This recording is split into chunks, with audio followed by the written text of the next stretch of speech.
পা ভ্যানে সংসারের ভার বহন করেন বাবা।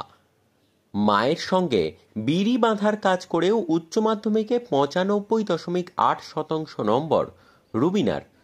দারিদ্রতার সঙ্গে লড়াই করে উচ্চ মাধ্যমিকে 95.8% নম্বর পাওয়া রুবিনা ভবিষ্যতে ভূগোলের শিক্ষিকা হতে চায়। রুবিনা খাতুন উত্তর 24 পরগনার হাসনাবাদের বরুণহাট উচ্চ বিদ্যালয়ের ছাত্রী। এবছরের উচ্চ মাধ্যমিকে 500-র মধ্যে 479 নম্বর পেয়েছে রুবিনা। ভূগোলে তার প্রাপ্ত নম্বর 99। খুব ভালো লাগছে, আর মেয়ের জন্য আমি গর্ববোধ করছি। খুব ভালো লাগছে আমার। কত ও প্রায় সবসময় পড়াশোনা করতো, পড়াশোনার ফাঁকে ফাঁকে, যখন পড়াশোনা করতো না, পড়াশোনার ফাঁকে ফাঁকে আমার সংসারের কাজ কাম সব করে দিত। আমি অত আমার কিছু নেই, আমি পা ভ্যান চলে খাই, খেতে খুঁটে এই করে দিই। মেয়ে আমার কিছু সরকারদের কিছু সাহায্য করে দিই, মেয়ে আমি আরও তুলতে পারি, পড়াতে পারি।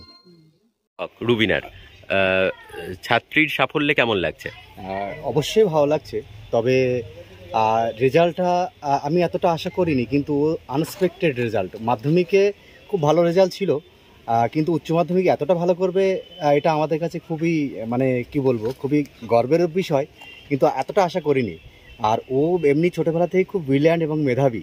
পড়াশুনোয় তো কোনো ফাঁকি দেওয়ার জায়গা ছিল না, ও সব কিছু বুঝে নিত, বা আমরাও ওকে সর্বদাভাবে সাহায্য করেছি। ভবিষ্যতে ও ভূগোল নিয়ে পড়তে চায়, শিক্ষক হতে চায়, এটা শুনেও সত্যি আমার খুব ভালো লাগছে।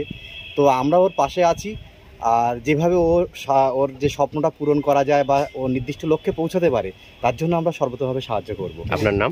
আমার নাম তাপস রায়।